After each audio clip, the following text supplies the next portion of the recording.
15, 16, 17 काम कराए, 18, 19, 20, 21, 22, 23, सोच लो, 24, सोच लो, 24 डाउट पूछ रहा है कोई मेरे से? चलो आ जाओ। 24 क्यों पूछ रहे डाउट?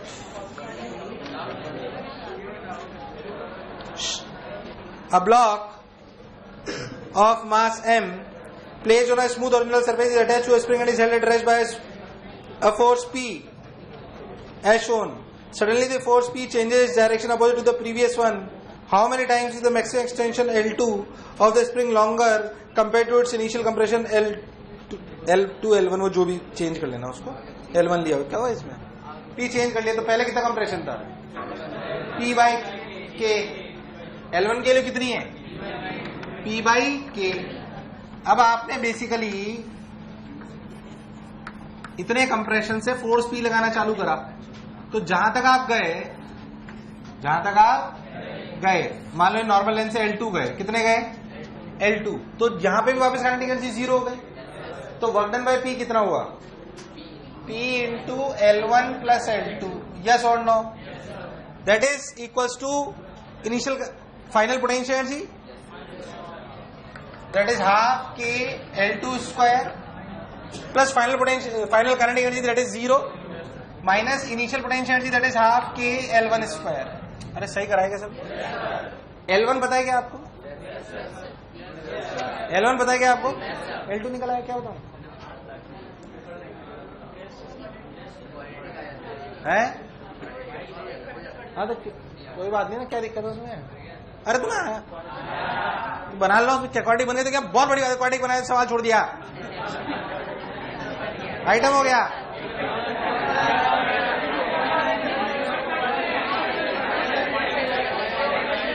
क्वाड्रेटिक बनी क्या? फिर क्या क्लियर हो रहे हो? मैं सॉल्व नहीं कर रहा हूं सर, मर रहा हूं उसको सॉल्व करने में. सॉल्व कर दे मर, मैं नहीं कर रहा. हाँ 24, 25, 25, 26 काम कराए, 27, 28 डाउट है. 28 को मुझसे डाउट पूछ रहा है. Two trains of equal mass are drawn along smooth level lines by engines. One of them X exerts a constant force while the other Y works at a constant rate. एक constant force है, एक constant power है. तो power का याद कर, both start from rest and after time t both again have the same velocity v. Find the ratio of travel distance. याद कर, तेरे को मैंने बताया था power is the function of, जब कांस्टेंट पावर होती है तो तेरे को velocity is the function of s और t दोनों निकलवाई थी. याद कर v final cube minus v. तू भूल गया यार, मैंने कांस्टेंट पावर पे दोनों निकलवाया था. v is the function of time t, भूल गया तू यार. देख पहला पार्ट तो कांस्टेंट फोर्स है, वो तो बहुत आसान है, वो तो बहुत कांस्टेंट फोर्स है. और टी टाइम बाद रफ्तार क्या होगी? v मतलब v बराबर f by m into t. बोल यस और नो? उसे डिस्टेंस की टर्म में पूछा किसी ने? अरे ठीक, तो एक तो ये हो गया. अच्छा डिस्टेंस क्या हुई? s बराबर half of f by m into t square. या v की टर्म से लेना चाहो तो v की टर्म, जैसे आपको चला वैसे लिखो. कांस्टेंट पावर याद करते, मैंने बोला कांस्टेंट पावर जब अपन इंजन प्रोवाइड करता है तो फोर्स जो होता है, जो पावर होती है वो होती है F by f v. Power क्या होती है? तो फोर्स कितना होता है? P by v. कितना होता है? अगर मुझे ये T की टर्म्स का फंक्शन चाहिए होता है तो मैं एक्सेलरेशन लिख लेता हूं P बाय एम वी और एक्सेलरेशन को लिखता हूं dv बाई dt. तो याद कर आया था v final square minus v initial square by 2 is equal to p by m into t. But अगर आप इसको लिख लो v dv बाई ds तो आया था v final cube minus v initial cube upon 3 बराबर p by m into s. बहुत ही बढ़िया और उम्दा रेस्पॉन्स. ये मैंने क्लास में कराया आपको पावर पढ़ाते हुए. अरे याद है कि भूल गए हो? अब देख यही सवाल में करना है. देख ध्यान से सवाल पढ़. क्या कह रहा है, कहा गया, two trains of equal mass are drawn along smooth level lines by engine, one of them exerts a constant force while the other why works at a constant rate, by a constant work की rate constant, मतलब क्या constant है, तो power पे बात हो रही है वो। Both start from rest and after time T, both again have the same velocity, दोनों की सेम वेलोसिटी। तो देख यहां से टी की टर्म्स में पी निकल आया और यहां के से टी की टर्म्स में एफ निकल आया, अरे निकल आया ना। अब इतनी देर में कितना पी और कितना एफ, बहुत ही बढ़िया। क्या बोला उसने, सुन, एक पे कांस्टेंट फोर्स लगाया, एक पे कांस्टेंट, दोनों की टी टाइम बाद रफ्तार। अरे तो ये इक्वेशन है नहीं है कांस्टेंट फोर्स की, तो वी मान लो, बोल है कि नहीं है, रफ्तार भी एक अटेंडेंट, तो एफ आ गया ना इसी टर्म्स में, आया कि नहीं आया। ऐसे ही तरह फिर भी रफ्तार सेम है ना दोनों की और टी भी सेम है, तो फिर भी निकल आया। अब क्या पूछा उसने, देख डिस्टेंस यहां रख लो ना, इसको यहां रख लो, इसको यहां रख लो, मटी नहीं आया, आया नहीं आया, आया नहीं आया। Should I repeat it again, बोल पक्का कर लोगे अब, बता दो, गुड जॉब।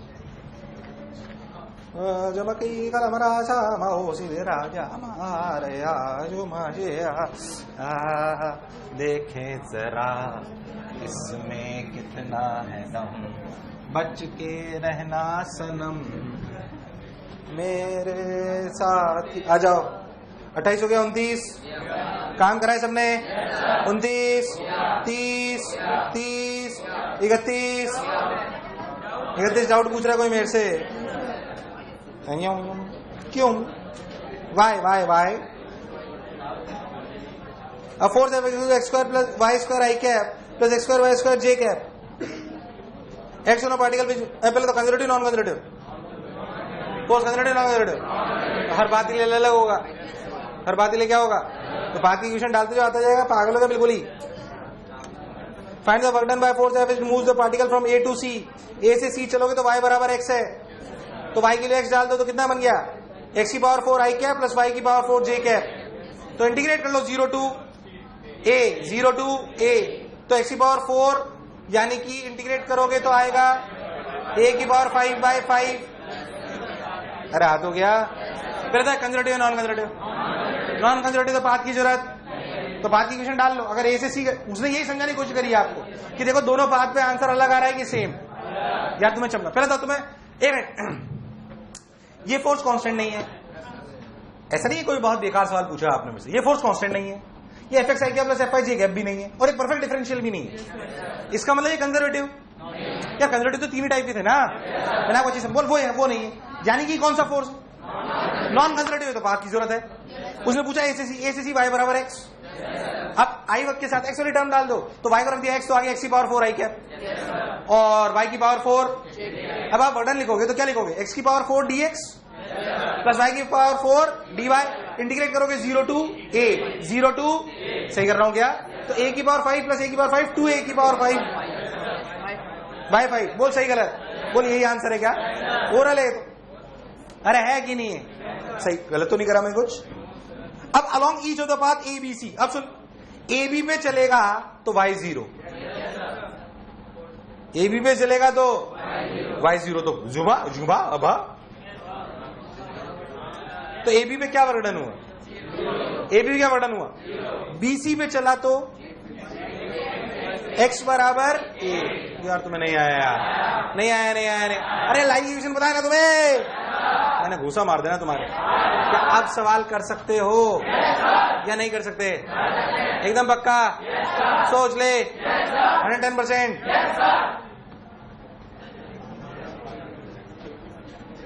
हाँ, कहाँ पहुंचे अपन,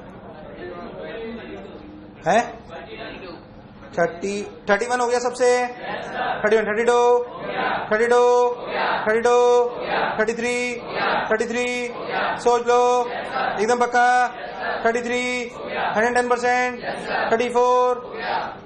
34 वापस वहीं आना है। हाँ तो रूट आरजी होती है रफ्तार, तो है?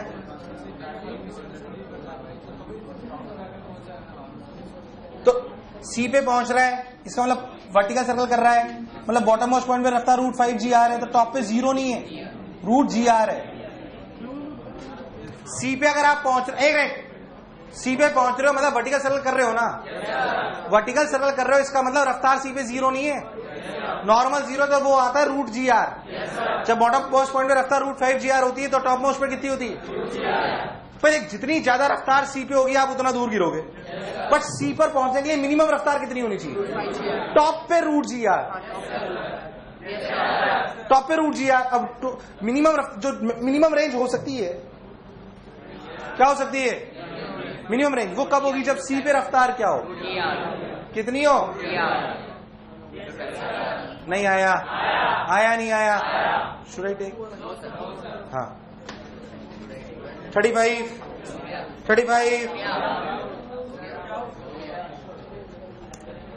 डाउट है। गुड। और टॉय रॉकेट, टॉय रॉकेट मतलब दिवालिया रॉकेट समझ लो, और 1 किलो का, थोड़ा भारी है। Has a same fuel of mass 0.02 kg, same नहीं, small fuel of 0.02 kg which it burns out in 3 seconds। Actually वो कम इसलिए लिया है कि आप 1 kg में उसको घटाने की जरूरत, वरना वो सवाल वेरिएबल मास का बन जाएगा VRdm/dt, जो अपन इस चैप्टर के आखिरी में पढ़ेंगे। In 3 seconds, starting from rest on a horizontal smooth track, it gets a speed of 20 meters per second after the fuel is burnt out।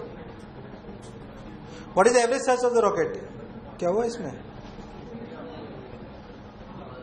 ये बावड़े तुमने यार। पहले कितना मास है? 0। सॉरी, पहले कितना मोमेंटम है? मोमेंटम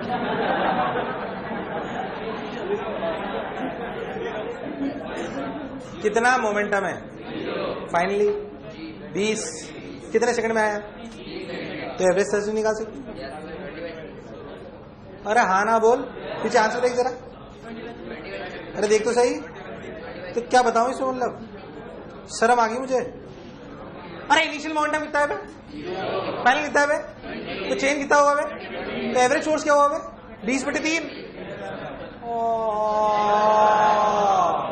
कहीं मुझे रॉकेट, फ्यूल, कंबशन, शायद साला ये पढ़ाया ही नहीं, आउट ऑफ कोर्स।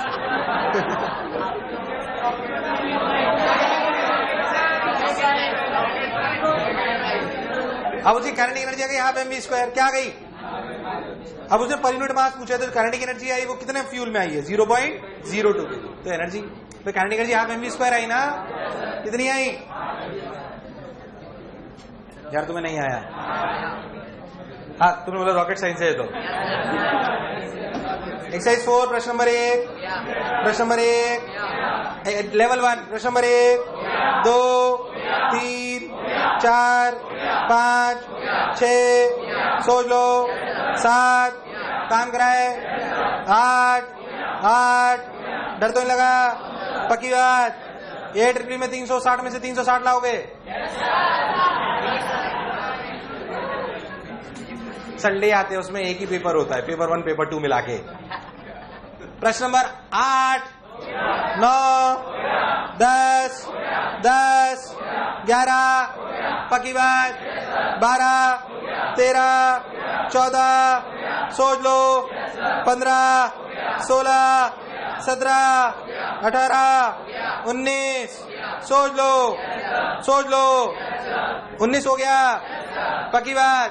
मिनिमम निकाल लिया था, मिनिमम 0 पे, शायद -1 पे। हाँ 20, 21 डाउट है, ये अप्रोक्सीमेशन है, इट्स अप्रोक्सीमेट क्वेश्चन। 60 किलो से 100 किलो के बीच में मान लो 50, तो आदमी और कितने का होगा? सारे 500 किलो का दौड़ाएगा क्या? 60-65 किलो का एथलीट मान लो, तो आंसर आता हो नजर आ जाएगा। अरे उन्होंने कॉमन सेंस लगवाया है कि आदमी 50 से 100 किलो के बीच में होगा ना, लगभग दौड़ने वाला जो रनर है वो बेसिकली 60-70 किलो होगा अकल से। अब उसने बोला, कहां गया? An athlete in the Olympic games covers a distance of 100 metre in 10 second. 100 metre in 10 second. 10 second मतलब उसकी रफ्तार कितनी हुई? 10 मीटर पर सेकंड। कितना? अब मुझे करंट एनर्जी देखो, हाफ कितने किलो का मालूम? 60 इंटू 100 नहीं, 100 मीटर 10 सेकंड में, तो 10 तो कितना हुआ? 3000 हुआ ना? 3000 कौन सी रेंज में आ रहा है? बस तो वही रेंज है। हाँ, 22, 23। मेरे को भी डाउट है, कल करेंगे, बहुत हो गया।